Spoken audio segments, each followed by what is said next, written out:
This Alexa Flash Briefing is sponsored by Team Automotive Group. Hello everyone from WAFB Channel 9. I'm Matt Williams with those Thursday headlines. Quick look outside. I actually got some barge traffic pushing along the river, up the river right there underneath the big bridge. We're going to give you a look at the outside part of the world here in a quick minute because as you walk out, you're going to want to grab a coat. It is cold out there to start that Friday Eve of yours. Let's start with some of the headlines though, because that cold morning, well, they had firefighters out in it right now, and actually an elderly woman is out of her house this morning because of a house fire. This is Brookstown Drive, right around 4:30, about 4:30 this morning is when crews were called to this scene. Now, according to crews there, the woman made it out safely. That is the great news. The elderly woman made it out of her home safely. But according to officials on scene, that home, again, this is East Brookstown Drive, is considered a total loss. Now, moving forward, what caused the fire? That's part of the investigation. Now, obviously, you're going to be trying to figure that out. We'll keep you in the know once that comes out. Officials need your help here.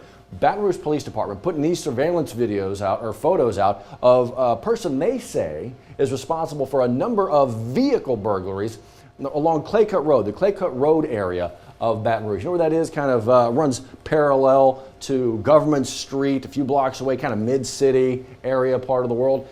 Pretty good look at the face. I know it's just half of a face here, but it's a pretty good look at the face here. 344 stop if you can help them out. They like to find them before, well, any more cars get burglarized. Make that phone call if you can help them out.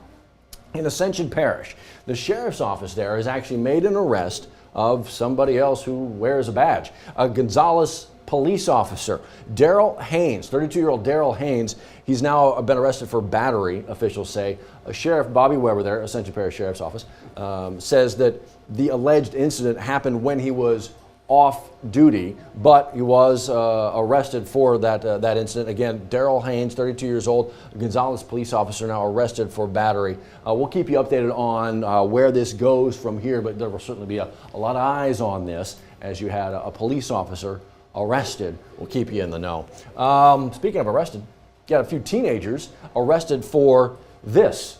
Shattering 30-some windows at the new Prairieville High School set to open and kind of get going here. Graffiti as well. Look, I was just talking about this with Liz Coe earlier. Look, man, I was a teenager. We all got a little bit stupid, got out there and TP'd the house, that kind of thing, and rolled the trees, that kind of. You know what you can clean up? Toilet paper. I was made to clean up the toilet. This is ridiculous. School board saying it's about $50,000 worth of damage. And the school board's not going to be paying for that. They're going to be looking at the teenagers' families for that money. 50 grand for the windows, 30 plus of them here, and all the graffiti. New Prairieville High School, my goodness. Again, arrests made, according to authorities. Callie Hubbard this morning talking about the Department of Children and Family Services. They are kind of the stopgap, but aren't supposed to be when it comes to sometimes children in the most dire of circumstances coming out of a very difficult situation but with nowhere to go. They have some foster programs in place, and they're just kind of creating some new ones as well in the hope of creating more, possibly, foster families.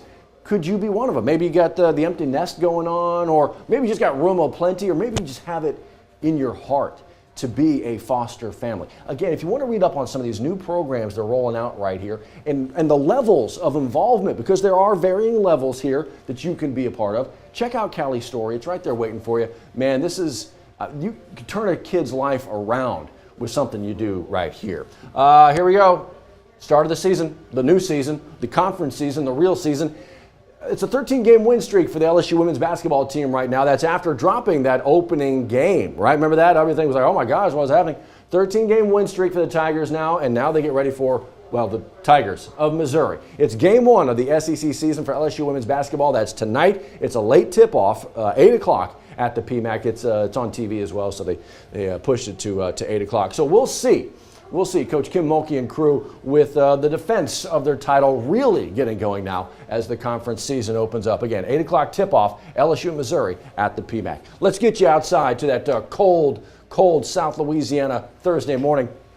Again, a good look right there for you as you kind of make your way around. Not too bad. The big river, the big bridge, looking pretty good as it kind of moves its way around. This is what you are walking out to. For those who can see the video, right around the 7:30 half hours when we're laying this down, 35 degrees in Baton Rouge. 32 over Hammond Way, so still freezing. Today's going to be a good day. The 10-day forecast plays that out. Sun's going to come out. It is out. It's going to work on us a little bit up into the low 60s. We do have that round of rain coming in Friday, clearing up for what is a pretty good weekend, and then another round of rain coming in on Monday. Some potential storms right there. So just something to get ready for. We'll kind of take you to it and through it as those days get closer. So y'all enjoy today. Looking like a pretty good one. We'll see you next time. Sponsored by Team Automotive Group.